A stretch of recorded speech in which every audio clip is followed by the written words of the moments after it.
Жылскан эже менен 5 жыл мурда көчкөн элек. Азыр бүгүн мына Баткенде семинар өткөрүп, азыр көрүп отурабыз.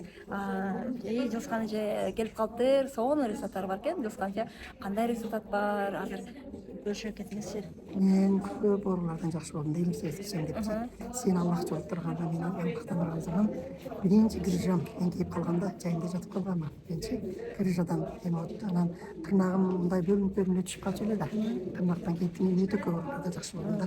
Анан давлениям бийик болчу 180, 110. Азыр 130га 90 ошого да сүйүнүп да. Анан панкреатим болчу. Анан жебет элем. Кесемде сарылатып калып эле да. Өтө замадан келатыр. Аллага шүгүр. Көп оорулардан жакшы болдум.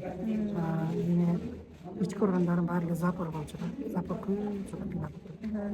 Бүтүн коюланып, тамакты жакшы сиңбей калчу. Ашказан бечара болчу. Шүгүр. Ошодан жакшы болгоныма сүйүнүп жүрөм. Элеп сезди ичиңиздер, зыяндатпайсыздар. Эң жеңил адамды мындай эме кылат, энергичный кылат экен да. Тынбай мээде. Тынгыла десе дагы отурбаймын. Энергичный болуп, күч кубаты кошулат, Баарыбыз ичиңиздер, ден соолукка караңыздар.